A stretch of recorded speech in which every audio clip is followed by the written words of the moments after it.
In 2008, 3 years before the Jasmine Revolution, people here revolted.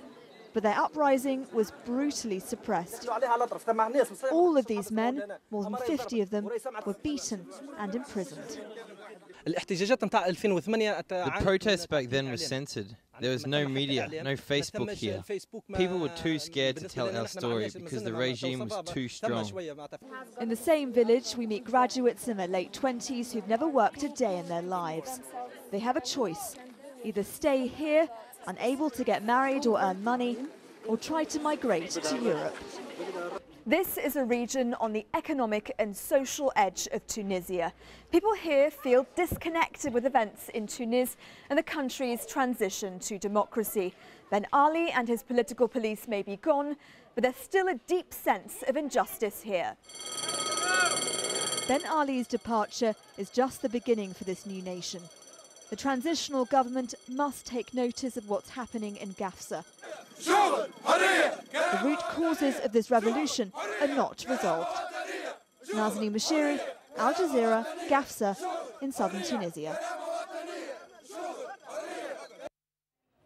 Well, the UN's top human rights group may recommend suspending Libya. At a meeting on Friday, the Human Rights Council will also be discussing whether a team should be sent to the country to investigate allegations of human rights violations. The crisis is also on the UN Security Council's agenda, in fact, which meets later on. Let's bring in Al Jazeera's Scott Heidler, who's at the United Nations headquarters in New York. Scott, first of all, this UN Security Council meeting, do we know when exactly that's going to happen?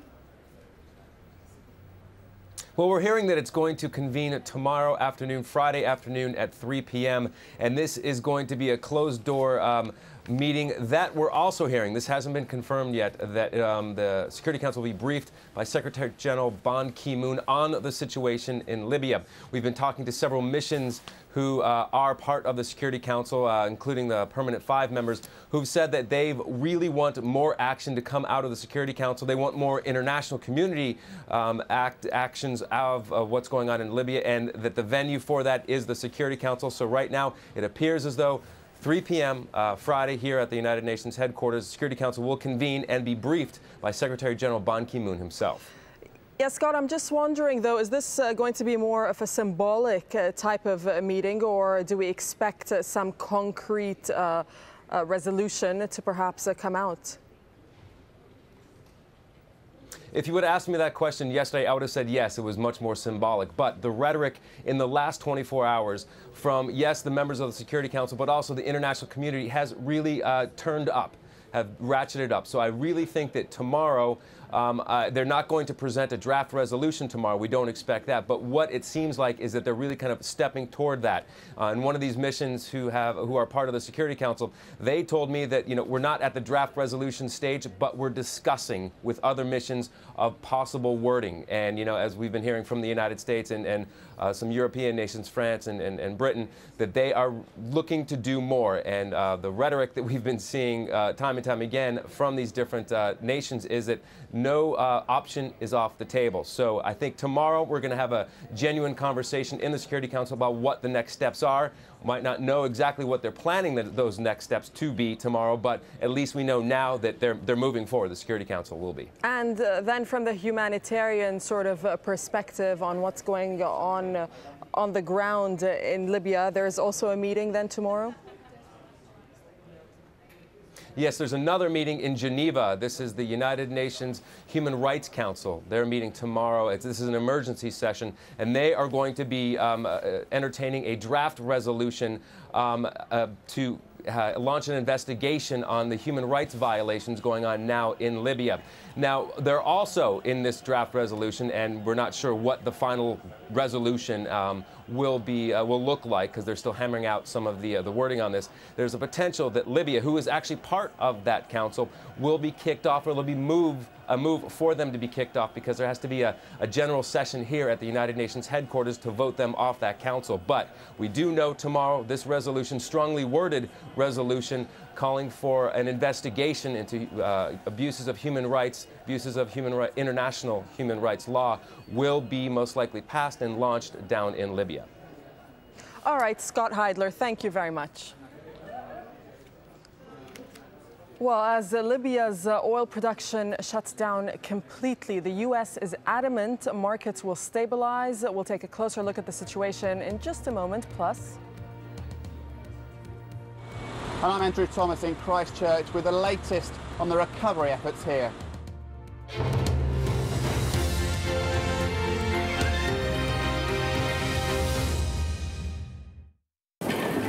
As the rain pours over Johannesburg, we'll keep your spirits up. Welcome back to International Weather Forecast. First of all, starting in the United States, we have seen quite nice weather across the southeast part of the United States over the last week. That is all changing, though. Take a look at the satellite image. These clouds right here are the beginning of some severe weather we expect to see from Friday night into Saturday. Now take a look at the forecast. Notice all this rain shower activity here. That is where we expect to see the severe weather. And when I say severe weather, we're talking about strong winds, hail, as well as tornadic activity. Up to the north towards parts of Boston, New York, as well as Washington, that's all going to be different. We're looking at some very heavy rain and snow and possibly some travel delays.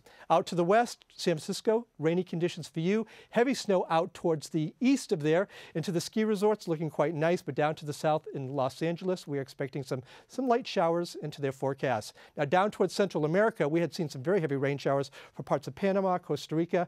Those are going to start to lighten up, but very heavy rain showers across parts of Venezuela over the next couple of days. Cuba, though, you remain dry with temperatures at about 29 degrees. Over towards Europe, we are looking at some messy weather, especially down towards the central part of the Med. That weather is going to stay in place. We are looking at some localized flooding for Italy, Greece, as well as Turkey. Qatar Airways, world's 5-star airline. He's taken stolen goods and he's now dumping them onto the world without any sort of consideration for consequences. From people making the news. If the North will be saved a lot of trouble, I think it is important that they should come together. To those it affects. We do accept that there was very bad mistakes made in our banking area. Behind the headlines. Most South Koreans are not interested in reunification. Is the inside story. At this time on Al Jazeera.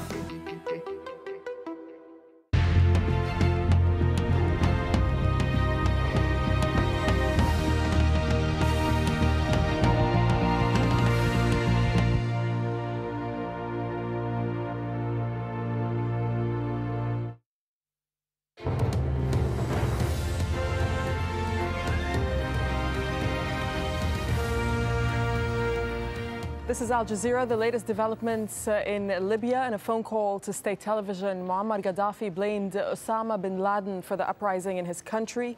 He said the al-Qaeda leader has manipulated his people and said the protesters have been acting under the influence of drugs. And the top human rights official in France says there's evidence to suggest that crimes against humanity have taken place and that up to 2,000 people have been killed. The United States says it supports the expulsion of Libya from the United Nations Human Rights Council, and the Swiss government has also frozen assets belonging to Muammar Gaddafi. On the ground, there's been heavy fighting in the town of Zawiya, that's just 50 kilometers